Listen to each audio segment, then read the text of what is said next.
Hi there, I'm Katie and I'm a glaciologist at Aberystwyth University. I research glaciers and I'm particularly interested in valley glaciers.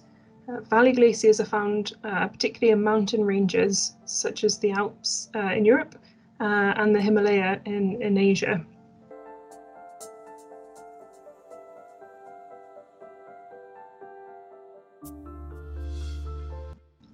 And glaciers are really interesting because they're really key indicators of climate change.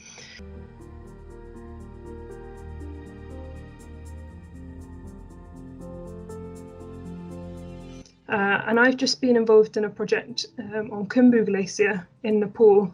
Khumbu Glacier flows off the flanks of Mount Everest, which you may know is the highest mountain in the world. And the way we wanted to look at the impact of climate change on Khumbu Glacier was to see how the temperature of the ice varies over time.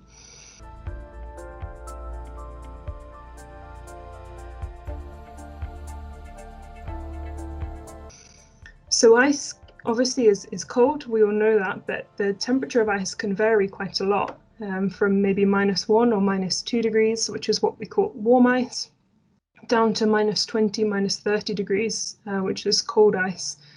We wanted to look at this for Khumbu Glacier. And to access the interior of the ice, we drilled boreholes across the glacier, and we did that using hot water.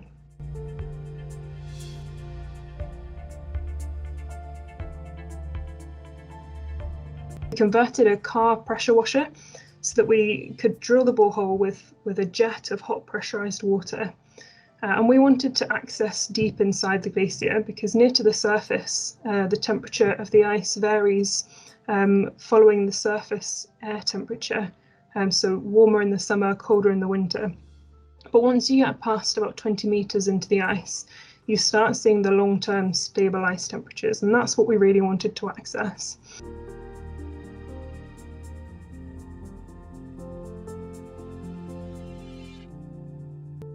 So once we drilled our boreholes, we inserted cables with sensors attached, thermistors in particular, to measure the temperature. And we put these down as many of our boreholes as we could, down to about 200 meters into the ice.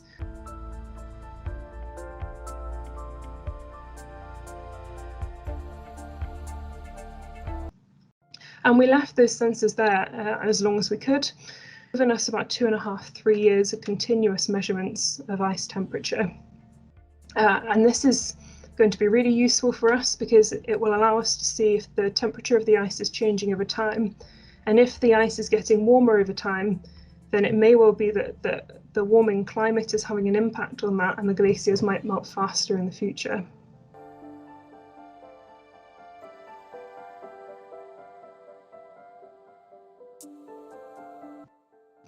We use maps several ways in our research, and several different types of maps to help us do our fieldwork and make these measurements.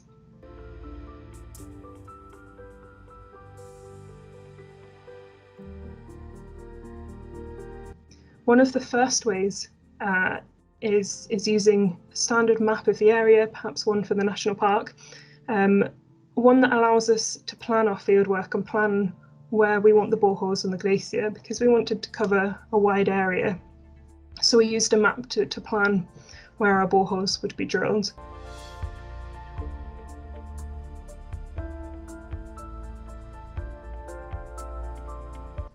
We also needed maps when we're actually on the glacier doing our fieldwork, so that we could navigate around, particularly if it was foggy, if the weather was bad. We needed to have a way of knowing where we were.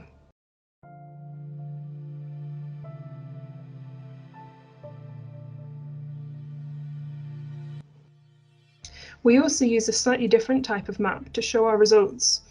One of the ways we've done this to show the temperature with depth in the glacier is to show a map that shows a cross-section of the glacier.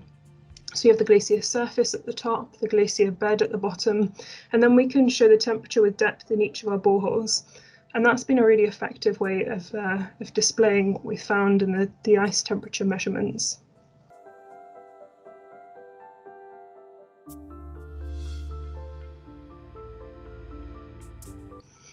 One of the other things we're doing with the results that we've collected, those ice temperature measurements, is that we're feeding them into models. One particular model that's been built for Khumbu Glacier.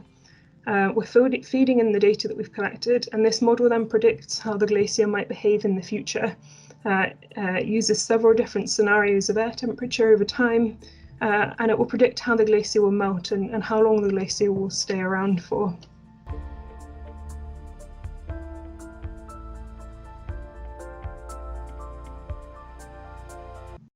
And one of the ways that this model shows us the results when it's finished doing its maths is that it produces maps to display the data. So this will be a map of the glacier, and this allows us to see spatial patterns in the data that we've collected. And the model shows us all sorts of things, including the melt rates over time, where the glacier is gaining mass, and how the surface is changing as the glacier is melting.